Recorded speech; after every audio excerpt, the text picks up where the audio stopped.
Обединувањето на сите прогресивни сили и фактори во општеството, на сите расположливи капацитети кои представуваат додадена вредност, е токму квалитетот на ВМРО-ДПМН, кој го препознаваат граѓаните.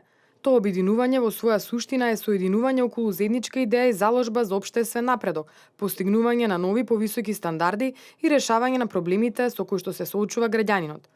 Ова го истакна лидерот на ВМРО-ДПМН Никола Груевски на денешното потпишување на меморандум со 3 синдикати и со Сојузот на Сдружение на пензионерите на Македонија. Груевски истакна дека како резултат на мерките за работниците и пензионерите донесени во изминативе десетина години, отворени се 160.000 нови работни места, а невработеноста е намалена од 38% во 2006 година на 24%, односно просечната пензија е зголемена за 70%, а најниската пензија е зголемена за 90%. Се наоѓаме во период пред избори. Постојат политичари кои секогаш ќе ви кажат дека ќе направат многу работи. Многу работи и ќе бидат ветени. Но тоа се зборови.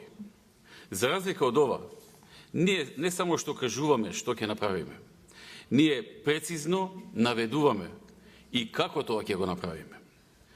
Затоа што ние нудиме реални и обмислени проекти и мерки кои се со прецизни рокови и динамика на остварување.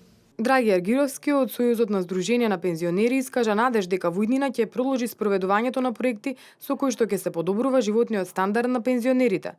Живко Митревски од Сојузот на синдикати пак изрази задоволство од досегашниот социјален диалог со надеж дека и во иднина ќе продолжи реализацијата на проекти за унапредување на работничките права и за создавање на услови за живот на граѓаните. Колку бенефити добија пензионерите во овој период? Го збогативме стандардот на пензионерите. Еве најновиот податок. Денеска со ова зголемување на пензиите за 5% во вкупната маса, prosečna penzija во Македонија веќе изнесува 13.745 денари. Тоа се 223 евра. Тога нема никој од нашето окружување, ни една земја го нема. Во изминатите години даде историски резултати. Донесени се клучни закони, како Законот за минимална плата, Законот за мобинг, измени на Законот за безбедност и здравје од проевропски тип, инкорпорирани се над 16 европски директиви во Законот за работни односи.